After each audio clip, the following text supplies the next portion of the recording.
신뢰를 선택하다라는 제목으로 함께 말씀을 나누겠습니다. 오늘 시편 56편에 다윗은 두려워하는 시간을 만나고 있습니다. 내가 두려워하는 날에는, 그러니까 위대한 용사였지만 그럼에도 불구하고 다윗의 삶에도 두려워하는 시간이 찾아왔다는 겁니다. 이 시편 56편의 표제에 있는 것처럼 다윗이 가드에서 블레셋인에게 잡힐 때에, 그때의 다윗은 두려움을 느끼고 있었던 겁니다. 사무엘상 21장 12절에 보면 다윗이 이 말을 그의 마음에 두고 가드왕 아기스를 심히 두려워하여 라고 되어 있습니다. 두려워하는 날에 다윗이 두려움을 인정하고 있는 것처럼 오늘 우리의 삶에도 두려움이 찾아옵니다. 하나님의 백성, 하나님이 도우시고 함께 하시는 저와 여러분에게도 두려움이 찾아올 수 있습니다. 두려움과 걱정과 염려, 불안과 공포의 시간이 찾아올 수 있습니다. 그런데 다윗은 그 두려워하는 날에 내가 주를 의지하리이다, 주님을 의지하기를 선택하고 결정합니다. 내가 하나님을 의지하고 그 말씀을 찬송합니다. 내가 하나님을 의지하였은즉 두려워하지 않겠습니다. 이것은 10절 11절에도 비슷한 구절이 나옵니다. 내가 하나님을 의지하여 그의 말씀을 찬송하며 여호와를 의지하여 그의 말씀을 찬송하리이다. 내가 하나님을 의지하였은즉 두려워하지 아니하리니 사람이 내게 어찌하리이까. 두려워하는 날이 찾아왔지만 그럼에도 불구하고 하나님을 의지하겠노라고 결심합니다. 시편 16편 8절에 내가 여호와를 항상 내 앞에 모심이여 그가 나의 오른쪽에 계심으로 내가 흔들리지 아니하리로다. 흔들리는 세상 속에서 하나님을 모시고 주님과 동행하는 가운데에 흔들리지 않기로, 해를 두려워하지 않고 하나님을 의지하기로 결심하고 선택하고 있는 그런 다윗의 모습을 보게 됩니다. 히브리서 13장 5절 6절에 내가 결코 너희를 버리지 아니하고 너희를 떠나지 아니하리라 하셨느니라. 그러므로 우리가 담대히 말하되 주는 나를 돕는 이시니 내가 무서워하지 아니하겠노라. 사람이 내게 어찌하리요. 세상 끝날까지 우리와 함께 하시기로 약속하신 주님을 믿으며 주님을 의지하고 신뢰하는 가운데에 사람이 나를 어찌할 수 없다고, 환경이 또는 세상이 우리가 두려워하게끔 하는, 두려움에 맞닥뜨리게 하는 그 어떤 것도 나를 어찌할 수 없다고 하나님을 의지하고 신뢰하기로 결심하는 겁니다. 하나님은 우리 믿음, 이 신뢰의 최고의 대상입니다. 하나님이 우리를 도우시고 함께 하실 것을 믿는 믿음, 오히려 우리가 하나님을 신뢰하지 못하도록 우리에게 방해물이 있죠. 환경이 그렇고 사람들이 그렇고 심지어는 자기 자신도 하나님을 신뢰하지 못하도록 걸림돌이 될 때도 있습니다. 그럼에도 불구하고 그 두려운 날에 하나님을 의지하기로, 하나님을 신뢰하기로 결심하는 겁니다. 커크 패트릭이라는 사람이 말한 것처럼 우리에게 위험이 임박하고 또 두려움을 피할 수 없지만 그럼에도 불구하고 믿음, 곧 하나님을 신뢰함이 두려움을 이기고 승리하게 한다. 그 말씀이 참 옳은 것 같습니다. 내가 두려워하는 날에, 어떤 번역에는 내가 두려워하는 날이 있어도, 또는 내가 두려움에 빠졌을 때, 이렇게 설명하기도 합니다.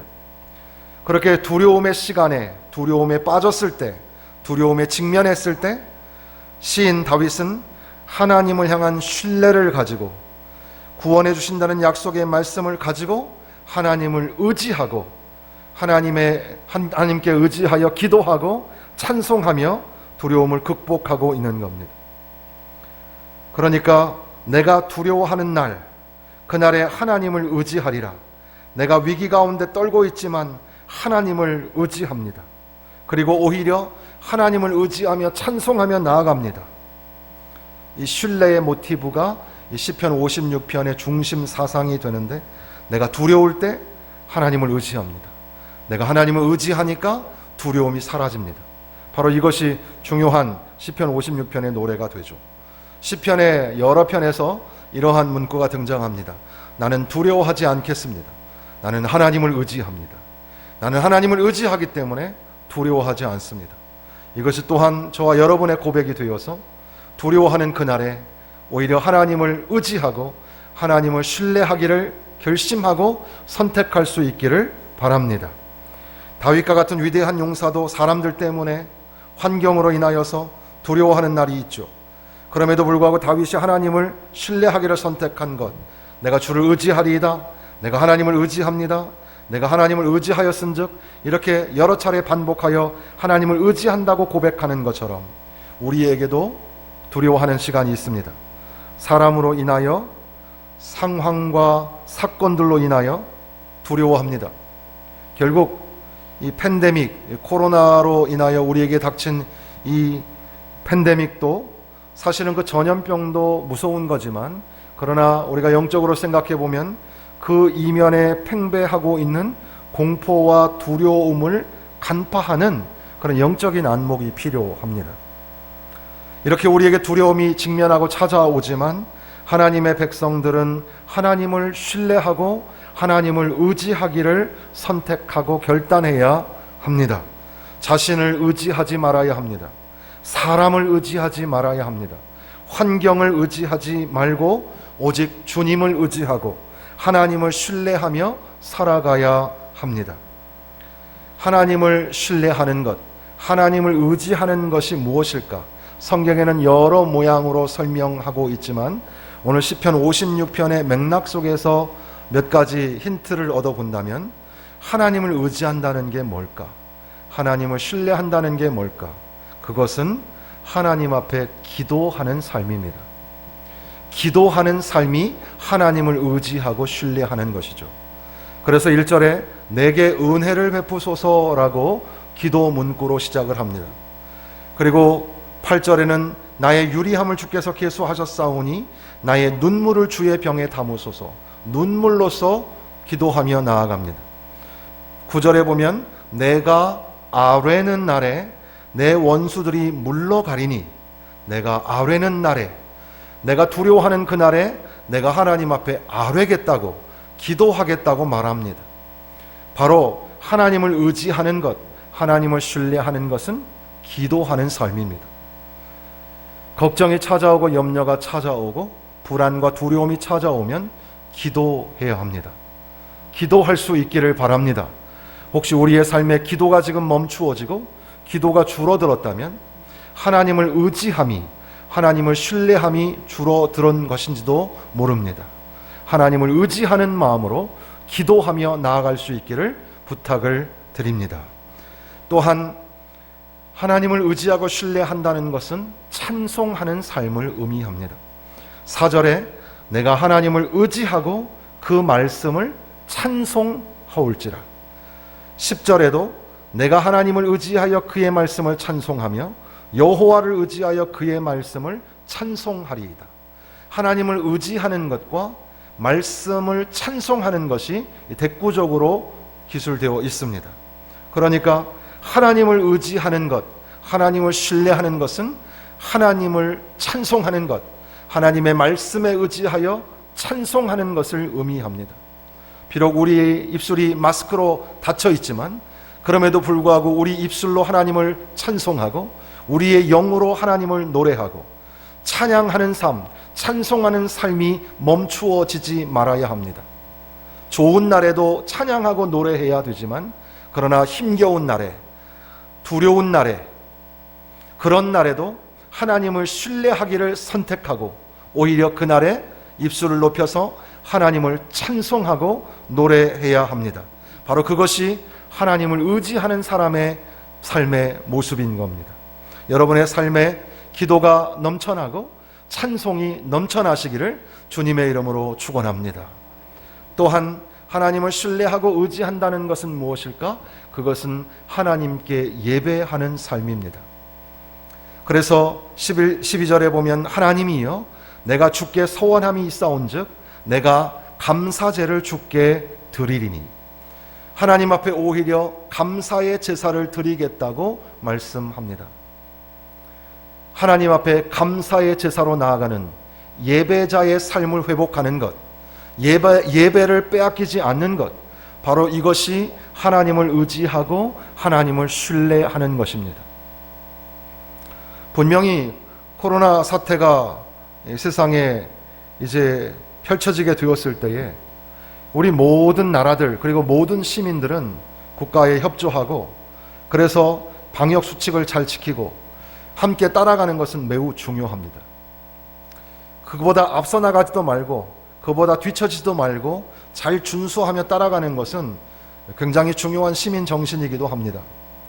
그러나 혹여 이러한 일들이 우리의 신앙의 게으름의 핑곗거리가 되어서는 안 될 겁니다. 우리 교회도 1부 예배와 2부 예배를 드리는데 이 예배에 모였던 성도들이 100명, 200명이 사라졌습니다. 이 정도면 참 많이 온 것 같으시지만, 그러나 예전에 불과 1년 전만 해도 이 11시 예배에 이 시간에 가득 모여서 함께 예배를 드렸습니다. 1500명, 1600명 모이는 교회, 본당의 크기는 우리랑 비슷비슷하니까 한번 예배 드릴 때 20%, 그러니까 한 150명, 160명 잡고 4부까지 예배를 드려도 600명밖에 못 모이죠. 그래서 그런 교회들은 선착순으로 신청을 해야지 예배를 드린다고 합니다. 그런데 어쨌든 1500명 모였던 교회가 600명밖에는 예배를 드리지 못하는 상황이 지금 작금의 현실이죠.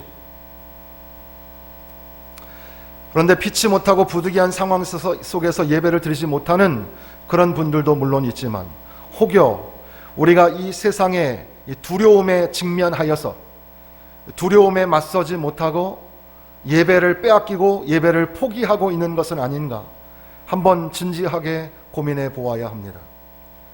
인터넷으로 예배를 드리는 거 물론 부득이한 상황 속에서 분명히 필요한 일인 것 같습니다. 사실 저는 개인적으로 영상으로 설교가 나가거나 예배 드리는 것을 별로 좋아하는 그런 스타일은 아닌데, 그러나 어쩔 수 없이 지금 이렇게 영상을 보내고 또 말씀을 전하고 그것을 또 보고 듣게 하는 것이 지금 현대의 굉장히 중요한 이기 문명인 것을 보게도 됩니다.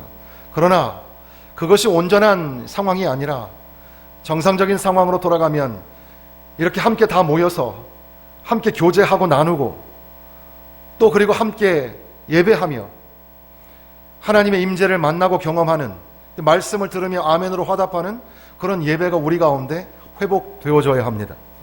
주님을 만나고 삶이 변하고, 주님을 만나고 병든 것이 고침을 받고 죽었던 것이 다시 살아나는 것처럼 예배는 하나님을 만나는 사건이고, 또 그 예배를 통하여서 다시 한번 영혼이 살아나는 역사가 일어나야 하는데, 혹시 우리가 예배를 빼앗기고 있는 것은 아닌가? 어떻게 보면 이렇게 어려운 상황 속에서도 이 시간 예배를 나오신 여러분들은 하나님을 의지하고 하나님을 신뢰하기를 선택한 것인 것 같습니다. 하나님을 신뢰하십시오. 하나님을 의지하십시오. 그러한 마음으로 하나님 앞에 나와 예배할 때 하나님이 여러분들을 붙잡아 주시고 함께하여 주실 것입니다. 기도하기를 선택하고 찬송하기를 선택하고 예배하기를 선택하는 것, 곧 어려운 날에, 힘든 날에, 두려운 날에 하나님을 의지하고 하나님을 신뢰하기를 결심하고 선택하는 저와 여러분이 될 수 있기를 바랍니다. 나는 하나님께 부르짖으리니 여호와께서 나를 구원하시리로다. 저녁과 아침과 정오에 내가 근심하여 단식하리니 여호와께서 내 소리를 들으시리로다. 그렇게 아침과 또 저녁과 낮에 하나님 앞에 탄식하며 기도할 때에 하나님이 들으시고 응답하여 주시는 줄로 믿습니다. 여호와는 나의 힘과 나의 방패이시니 내 마음이 그를 의지하여 도움을 얻었도다. 그러므로 내 마음이 크게 기뻐하며 내 노래로 그를 찬송하리로다. 하나님을 의지하고 하나님을 찬송하는 삶이 여러분 가운데 회복되어지기를 부탁을 드립니다. 이사야 26장에 보면 주께서 심지가 견고한 자를 평강하고 평강하도록 지키시리니 이는 그가 주를 신뢰함이니이다. 너희는 여호와를 신뢰하라. 주 여호와는 영원한 반석이심이로다 말씀합니다. 주님을 신뢰하라. 주님을 신뢰하면 평강하고 평강하도록 지키신다고 말씀합니다. 요즘식으로 말하면 평강 플러스 평강. 평강이 하나만 있어도 참 좋은데 하나가 더 있어서 완전하고 충만한 평강이 우리 가운데 있어서 하나님이 우리를 지키신다는 겁니다. 하나님을 신뢰하는 사람에게 하나님은 영원한 반석이시니 하나님을 영원히 신뢰하라고 선포하고 있습니다. 예레미야 17장에는 그러나 무릇 여호와를 의지하며 여호와를 의뢰하는 그 사람은 복을 받을 것이라. 그는 물가에 심어진 나무가 그 뿌리를 강변에 뻗치고 더위가 올지라도 두려워하지 아니하며 그 잎이 청청하며 가무는 해에도 걱정이 없고 결실이 그치지 아니함 같으리라. 하나님을 의지하고 하나님을 신뢰하는 자가 복이 있다고 말씀합니다. 두려움이 사라지게 됩니다. 걱정이 사라집니다.